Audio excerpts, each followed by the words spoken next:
सभी। आज हम लोग पढ़ेंगे भारतीय दंड संहिता 1860।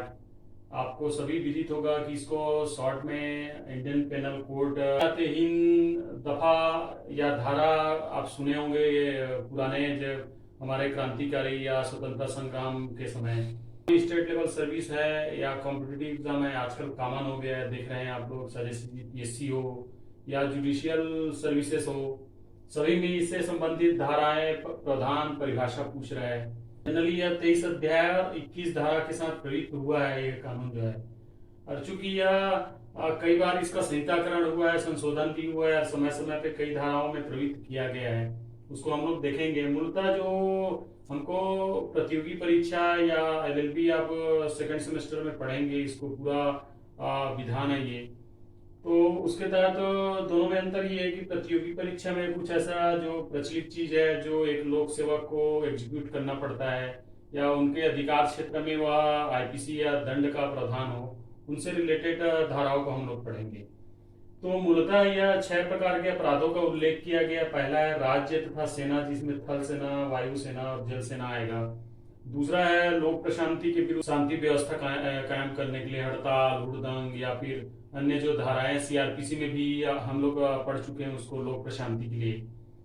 और तीसरा है मानव शरीर पर प्रभाव डालने वाला, जैसे हत्या है, वध है, दुष्प्रेरक है, अन्य जो धाराएं हैं वो है।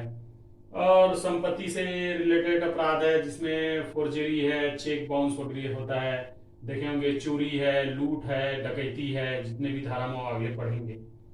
पांचवा है विवाह से संबंधित। तो विवाह से संबंधित इसमें स्पेशल बताया गया 493 से 498 का तक के धाराओं को उल्लेख किया गया है इसमें, आईपीसी में हम लोग पढ़ेंगे तो। और मानहानि में वही है कि 499 और सीआरपीसी 199 में उल्लेख है कि मानहानि कोई व्यक्ति अपने कृत्य से, अपवचन से, अपलेखन से किसी व्यक्ति की प्रतिष्ठा, प्रसिद्धि या मान या सम्मान को धूमिल करता हो, अपहानि करता हो, संकटापन करता है, क्षतिकर करता है, वो मानहानि 499 में बताया गया है, हम लोग आगे पढ़ेंगे।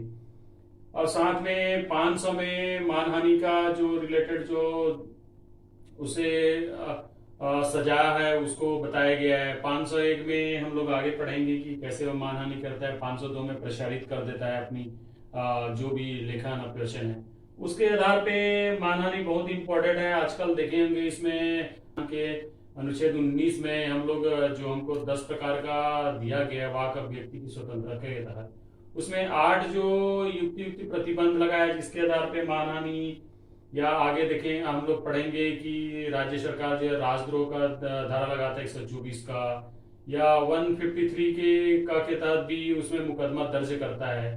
तो अभी हाल ही में करंट देखेंगे छत्तीसगढ़ का एक वरिष्ठ अधिकारी के ऊपर वो धाराएं लगी है, लेकिन चूंकि समय समय पे इसमें क्या है, संवैधानिक विरोधाभास होने की वाक व्यक्ति की स्वतंत्रता को कहीं ना कहीं ये मानहानि और जो आपका 124 का और 153 का है, वो क्या है, उसको इम्पीचमेंट करता है, हनन करता है। तो उसके आधार पे माननीय न्यायालय के द्वारा जो धाराएं 124 का, 153 का है, उसको शून्यकरण कर दिया जाता है, वैधानिक घोषित किया गया है लगातार। तो आगे हम लोग देखेंगे। तो ये मूलतः 6 रूपों में है। और विशेष रूप से इसमें जो हमारे कोर्स से रिलेटेड या जो लगातार एग्जाम में देखे होंगे पूछा जाता है, वह महिलाओं से संबंधित अपराध। तो महिलाओं से संबंधित अपराध सीआरपीसी में विशेष रूप से पूछा जाता है, आईपीसी 1860 में पूछा जाता है। तो जैसे आप लोग देखेंगे कि आईपीसी का जनरल इंट्रोड्यूस है और उसमें अपराध में कि जो इसके संहिता के तहत जो 6 प्रकार का अपराधों का उल्लेख है उससे संबंधित। अब हम लोग कुछ इंपॉर्टेंट परिभाषा भी देख लेंगे आगे, और परिभाषा देखेंगे 76 के तहत जो प्राइवेट प्रतिरक्षा जो स्टार्ट होता है 76 धारा से 106 तक के। तो प्रमुख रूप से इसमें पूछा जाता है न्यायाधीश। तो धारा 19 में बताया गया न्यायाधीश ऐसा व्यक्ति से अभिप्रेत होगा जो सिविल या दांडिक रूप से पदासीन होगा, या न्यायिक मजिस्ट्रेट या एग्जीक्यूटिव मजिस्ट्रेट के रूप में कार्य करेगा, और जिनका फैसला जो है अंतिम हो, या जो फैसला विधिक दायित्व या विधिक निर्वहन के तहत फैसला देता हो। ऐसा नहीं कुछ भी मनमानी फैसला दे वो न्यायाधीश नहीं होगा। तो इसमें आगे हम लोग डिटेल आप देखेंगे, पढ़ेंगे, तो इसे बताया गया जैसे पंचायत है, राज है, पंचायती राज को में भी जो पदासीन हैं, अधिकारी हैं, गण हैं, उनको भी माना गया है। कलेक्टर के अंदर जो भी एग्जीक्यूटिव मजिस्ट्रेट है या सिविल मजिस्ट्रेट है। और हम लोग सुप्रीम कोर्ट के अनुच्छेद 144 में पढ़ ही चुके हैं, जो भी सिविल या दंडिक प्रक्रिया से जुड़े व्यक्ति उच्चतम न्यायालय के तहत न्यायाधीश के रूप में कार्य करेगा। अब धारा 20 में जैसे बताया है कि न्यायाधीश का वही जो विधिक निकाय रहेगा उसी को न्यायालय बोलेंगे, चाहे वो जो हम लोग जो पढ़े हैं सिविल या दंडिक, उनका निकाय होगा। अब सबसे ज्यादा इंपॉर्टेंट है 21। अब धारा 21 में चूंकि ये जितनी भी प्रतियोगी परीक्षा होती है वो शासकीय हो, चाहे जो कंडिका फुलफिल करता हो वो सभी लोक सेवक हो, तो ये बार बार आप देखेंगे लोक सेवक आता है दंड में या फिर प्रक्रिया के अधीन या अन्य बार एक्ट में आप लोग पढ़ेंगे। तो उस चीज को बताया गया कि लोक सेवक क्या है। इसमें मूलतः मैंने कॉम्पैक्ट करके उनके वर्डों को थोड़ा सा किया है कि कभी कभी ये 2 नंबर और 4 नंबर या ऑब्जेक्टिव क्वेश्चन पूछता है। तो 12 उपधारा के तहत इनका डिटेल बताया गया है कि कोई व्यक्ति जो है सरकार से, जो हमारे यहाँ त्रिस्तरीय राज्य व्यवस्था है, केंद्र सरकार, राज्य सरकार और स्थानीय प्रशासन, जिसमें पंचायत या नगरीय निकाय का उल्लेख है 73 और 74 संविधान संशोधन 1997 के तहत, और जो अनुसूची 11वीं और 12वीं में भी निर्दिष्ट किया गया है उसके तहत, तो उसके अधीन जो काम करता है, शासकीय हो या उस सरकार के द्वारा वेतन भत्ता, पेंशन, पारितोषिक, धनतोष, सुविधा, संलग्न विधिक अधिकार या अन्य कॉन्ट्रैक्ट के बेस में काम करने वाला हो और उनको कुछ किसी प्रकार का धनी हित प्राप्त हो रहा हो, या थल सेना, वायु सेना, जो भी उसमें न्यायिक अधिकारी हो, तो वह जो है सभी जो है लोक सेवक का परिभाषा के अंदर आएगा। तो ये क्रम से हम लोग आगे भी परिभाषा देखें, तो हम लोग आगे परिभाषा में देख रहे थे, कुछ धाराओं में परिभाषा भी बताए गए जो लगातार एग्जाम में ऑब्जेक्टिव क्वेश्चन हो या फुल 2 नंबर 4 नंबर का मार्क्स हो उसमें पूछा जाता है। तो जैसे धारा 24 में देख रहे हैं बेईमानी का मतलब क्या होता है। इससे अभिप्रेत ये है कि जो धारा 23 इससे पहले सदोष अभिलाभ या सदोष हानि बताया गया है, तो एक व्यक्ति के सदोष लाभ होता है, दूसरे व्यक्ति के सदोष हानि ही होगा। तो वही कृत्य वो करता है कि अपने लाभ के लिए दूसरों को हानि किया जाए, वो भी जो धारा 23 में जो बताया गया वो बेईमानी होगा।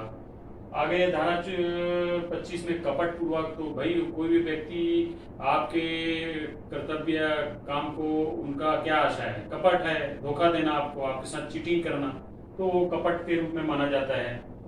अब धारा 28 में कूट रचना है, तो कूट रचना का मीन्स ऐसा हुआ कि ऐसे प्रपत्र या ऐसे वस्तु या ऐसे प्रतिभूति वो जान रहा है कि फर्जी है, फिर भी दूसरे को प्रवंचना या धोखा देने के आशय से कार्य कर रहा है, तो कूटरचना कहा जाएगा। धारा 29 का में जैसे आईटी एक्ट 2000 के धारा 2 और अनुसूची 2 में निर्दिष्ट है कि इलेक्ट्रॉनिक दस्तावेज क्या है, उसी से संबंधित है कि जो कंप्यूटर प्रणाली या कंप्यूटर नेटवर्क से निर्मित हो या संचालित होता हो या डिजिटल फॉर्म में हो, तो ये धारा 29 का में बताया गया है। परिभाषा की आगे सर्कुलर चल रहा है, तो उसमें धारा 31 में बिल लिखा हुआ है।